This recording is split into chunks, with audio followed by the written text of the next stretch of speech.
নমস্কার বন্ধুরা, আশা করি সকলে ভালো আছো। আমরাও খুব ভালো আছি। নতুন একটি সকাল নিয়ে তোমাদের সামনে চলে এসেছি। আমার যারা বন্ধুরা আছো, নতুন বন্ধু, পুরনো বন্ধু, সকলকে অনেক অনেক ভালোবাসা, অনেক অনেক ওয়েলকাম জানিয়ে আজকের ভিডিওটা শুরু করি। তো দেখো বন্ধুরা, সকালে আমার রান্না হয়ে গেছে। এদিকে আজকে করেছি আলু দিয়ে পেঁয়াজের কালি দিয়ে ভাজা, ইলিশ মাছ ভাজা, সুনুর বাবাকে একটা ডিম সিদ্ধ দিয়েছি আর সুনুর জন্য একটা ডিম সিদ্ধ রেখেছি। এদিকে ওকে কয়েকটা ফল দিয়ে খেতে বলেছি আর ও সেগুলো না খেয়ে শুধুই খেলা করছে।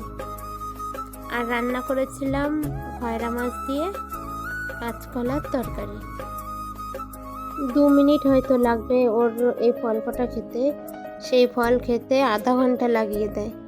দেখো এই গোপালটা ওর পিসি দিয়েছে, তো ও যেখানেই যায় সেখানেই গোপালটাকে এখন নিয়ে যায়।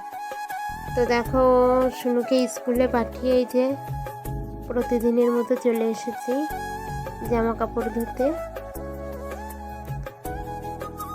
আজকে রোদ্দুরটা খুবই সুন্দর বেরিয়েছে, ওই জন্য জামা কাপড় যে কটা ছিল সামনে আর লেট না করে ধুয়ে দিলাম, শুকিয়ে যাবে। দেখো আমাদের সামনে আম গাছে আমের বোল এসে গেছে, তোমরা দেখতে পাচ্ছ কিনা জানি না। আমাদের আশেপাশের পরিবেশটাকে তোমাদের একটু দেখিয়ে দিই।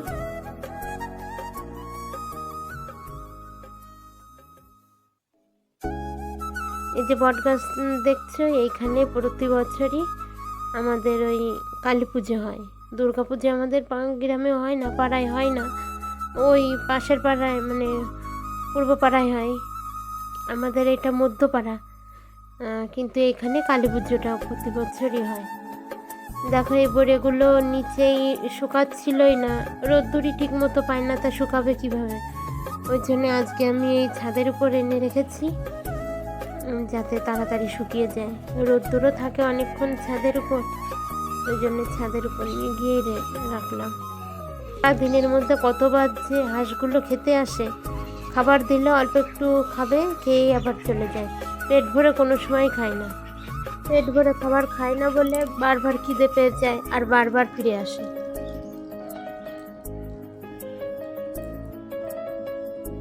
দেখো ওদের খাইয়ে এবার আমি এসেছি একটু, অনেক দিন পর একটু মাঠে এসেছি। দেখো ধনে গাছগুলো অনেক বড়ই হয়ে গেছে, খাওয়ার মতো হয়ে গেছে। গাছের লঙ্কা হয়ে পেকে গেছে, অথচ তোলাই হয়নি। মাঠে আসাই হয় না ঠিক মতো, তা কীভাবে তুলবো। এদিকে পালং শাকগুলো দেখো শীষ বেরিয়ে বুড়ো হয়ে যাচ্ছে এখন।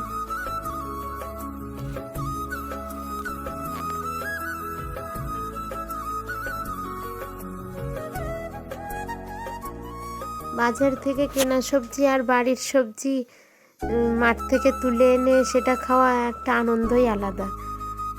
বাজারে গেলে তো সমস্ত কিছুই পাওয়া যায়, কিন্তু বাড়ির সেটা হলে সেটা রান্না করে খেয়েও আর তার একটা আলাদা একটা আনন্দ।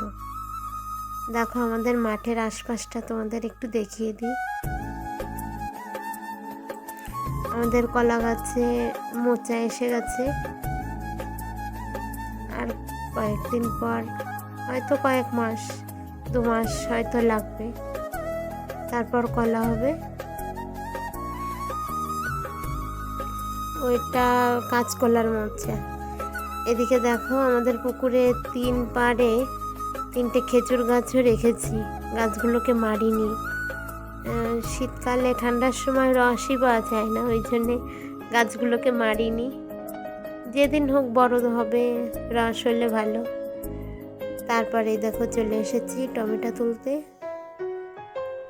মাছ দিয়ে টমেটোর তরকারিটা খুবই ভালো লাগে, ওই জন্যে মাঝে মাঝে এসে তুলে নিয়ে যায়। মাঠ থেকে বাড়ি গিয়ে সুনুকে স্কুল থেকে আনতে হবে। তারপর দেখো সুনুকে স্কুল থেকে এনে ঘুম পাড়িয়ে রেখেছিলাম খাইয়ে। তো এখন বিকাল হয়ে গেছে, 3:30 বাজে এখন।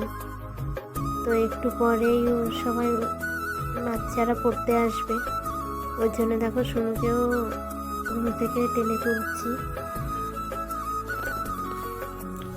দুপুরবেলা ঘুমাতে চায় না, আবার দুপুরবেলা না ঘুমালে রাতে বেশিক্ষণ জাগতে পারে না, সন্ধ্যার পর পরই ওর ঘুম এসে যায়।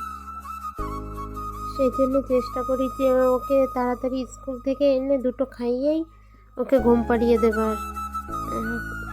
আবার 3টের আগেই তো ঘুম থেকে উঠে পড়তে হয়, ওর জন্যে একটু তাড়াতাড়ি ঘুম পাড়িয়ে দেওয়ার চেষ্টা করি যাতে ওর ঘুমটা পড়ে।